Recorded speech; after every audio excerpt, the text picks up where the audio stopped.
Welcome to my channel.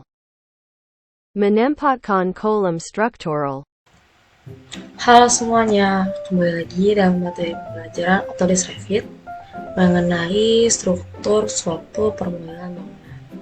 Nah, pada video sebelumnya kita sudah membuat fondasi setempat, lalu menempatkannya juga. Nah, di sini juga ada fondasi memanjangnya untuk bagian dinding toilet, serta ini fondasi memanjang bagian si tangganya. Untuk materi kali ini, kita akan mulai mempelajari bagaimana cara menempatkan kolom struktural pada suatu permodalan. Nah, kita di sini punya contohnya, contoh ukuran seperti apa. Nah, pertama ini kita membutuhkan kolom dengan ukuran 200 kali 250 mm. Lalu yang kedua 150 kali 100 kali 200 mm. Dan yang ketiga, ketiga 150 kali 150. Bagaimana kita cara membuatnya? Kita bisa langsung saja ke caranya. Hal yang pertama akan kita lakukan adalah ke bagian floor plan. Karena kita ingin membuat kolomnya ini pada lantai 1 dan lantai 2, jadi kita buat dulu ke yang lantai pertamanya dulu, yaitu L1 struktural. Nah, ini sudah di lantai 1, floor plan lantai 1. Nah, di sini mungkin kalian ada bingung kenapa tidak ada bayangan pondasinya. Nah, hal tersebut dikarenakan dari view range-nya.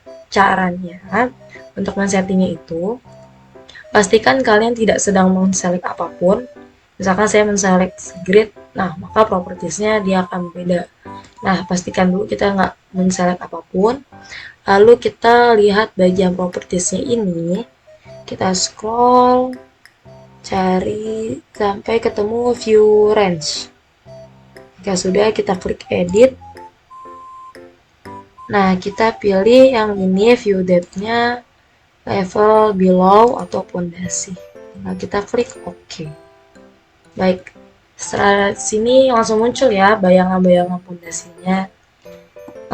Jika sudah, kita bisa langsung memasukkan si kolomnya. Nah, pertama kita ke tab struktural. Di sini ada banyak tab, arsitektural, struktural, steel, dan lain-lainnya. Kita pilih yang struktural dulu. Lalu tinggal klik kolom. Nah, di sini saya sudah ada kolomnya.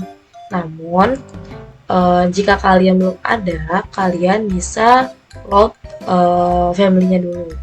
Yaitu pastikan pertama kalian perhatikan tabnya berada di Modify Place Structural Column. Jika sudah, kalian ke bagian panel mode, klik Load Family. Nah, syaratnya ini kalian pertama harus mendownload family yang ada pada Autodesk Revit, jadi kayak file extensionnya gitu. Sebelumnya saya sudah pernah mendownload, mungkin linknya akan saya masukkan di deskripsi. Nah, karena saya ingin menggunakan satuannya itu internasional seperti mili, senti, dan sebagainya, saya pilih geometrik. Lalu tinggal kita pilih untuk kolom, foldernya ini adalah struktural kolom. Ini beda ya dengan struktural kolom dengan kolom biasa. Nah, kalau kolom biasa ini dia berfungsi untuk kolom pada arsitektural. Dia fungsinya lebih ke arah untuk arsitekturalnya. Sedangkan untuk si strukturalnya ini dia memiliki family yang berbeda juga. Lalu kita tinggal klik. Nah, coba kita cek lagi ketentuannya. Menggunakan konkret. Oke, berarti berada di folder konkret. Pilih yang rectangular. Kalau sudah, tinggal klik open. Nah, sebenarnya di sini kalian bisa langsung menempatkan si kolomnya.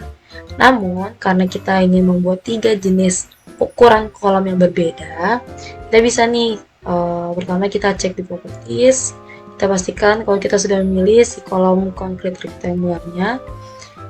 Biasanya kalian ini hanya muncul yang 450 dan kali 600 serta 600 kali 350.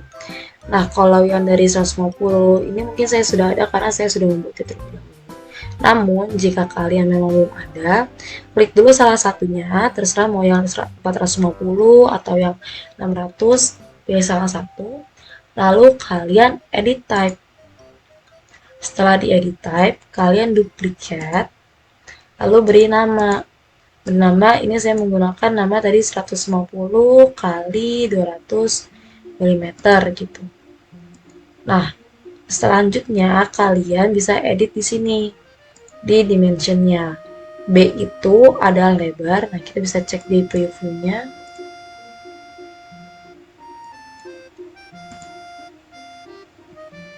Nah, B itu adalah lebarnya.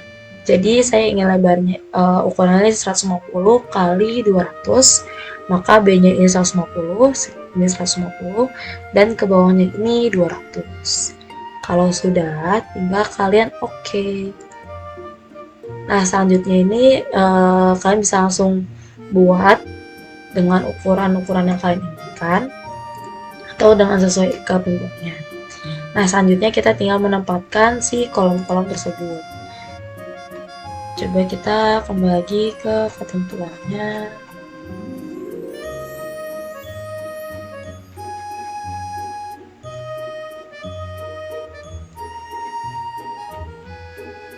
Nah, ini untuk kolom yang berukuran 200 kali 250.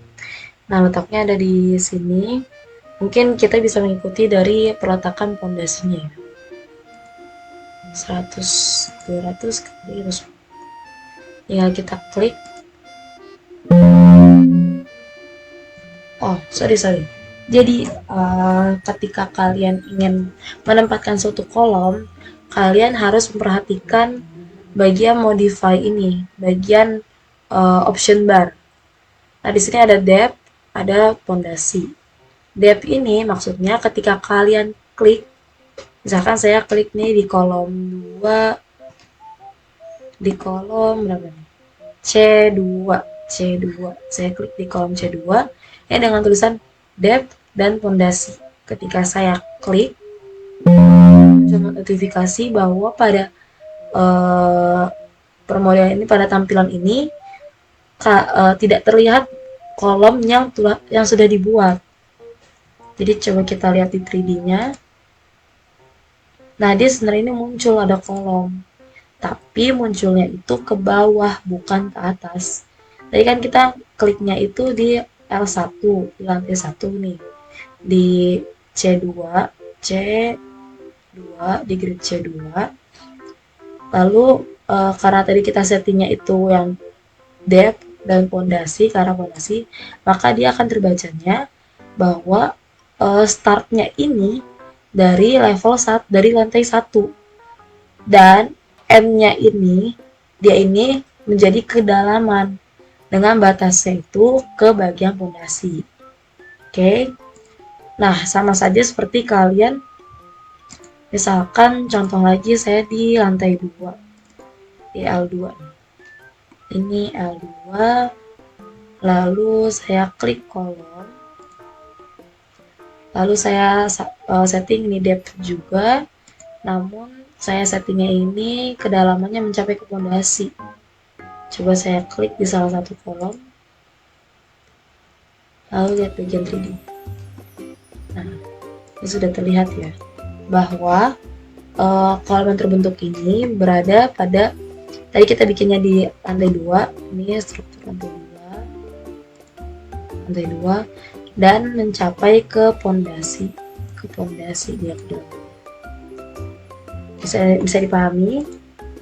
Nah, kalau seperti ini, ketika kita ingin membuat menjadi ketinggian, yang dimana ketika kita klik di L1, lalu kita inginnya dia munculnya ke atas bukan ke bawah, maka kita settingnya bukan depth tapi height. Lalu kita pilih level mana yang menjadi patokannya, itu struktur lantai 2. Jadi kolomnya ini terbentuk pada oke.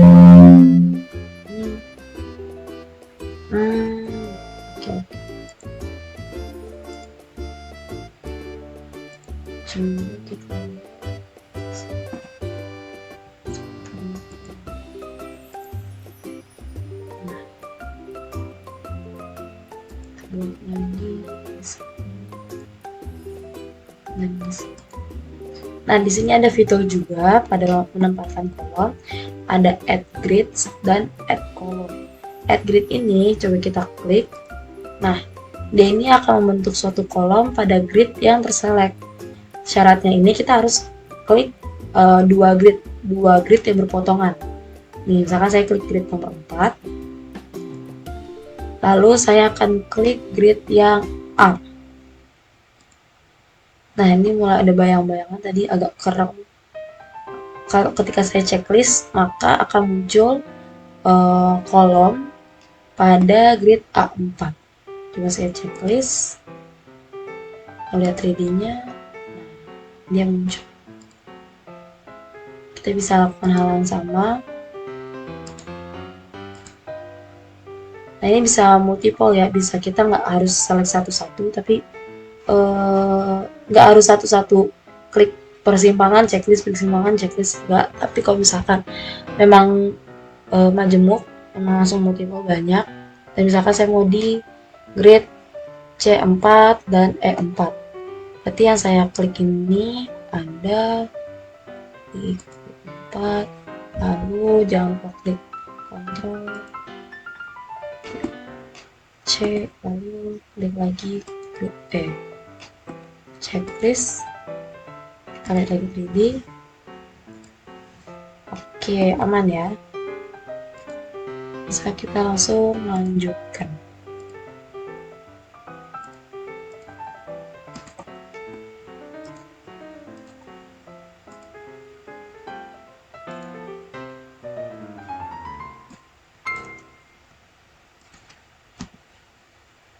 Nah, mungkin sebelumnya ada yang bertanya-tanya, lalu untuk add column ini apa dong fungsinya?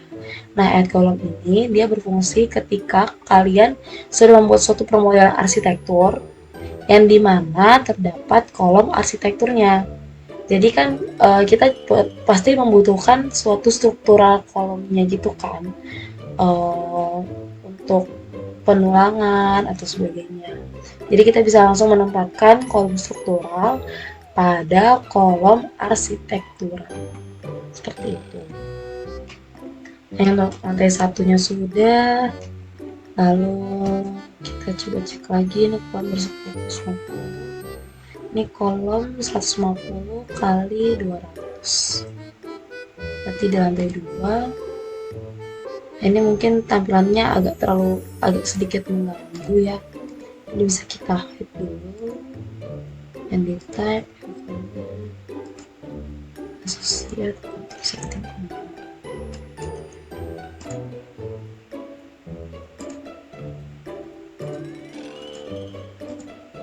Oke, bisa kita langsung klik kolom tadi 200, 150 kali 200, ada di grid mana saja, 1, 3, 5,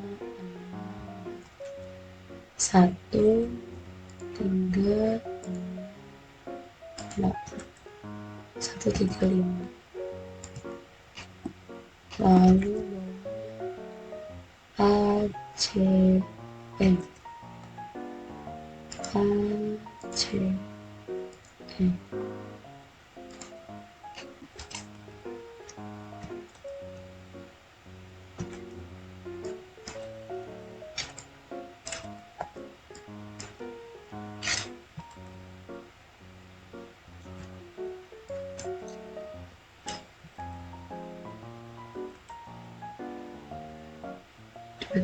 Ininya oke, ini sudah aman. Kolom sudah, tinggal satu lagi, itu kolom untuk bagian dinding toiletnya.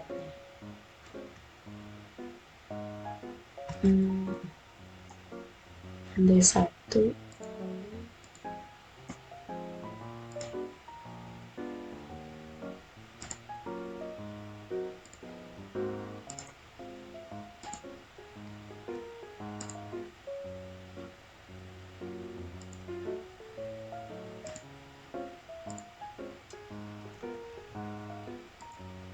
Oke, sudah seperti ini untuk tampilan akhirnya.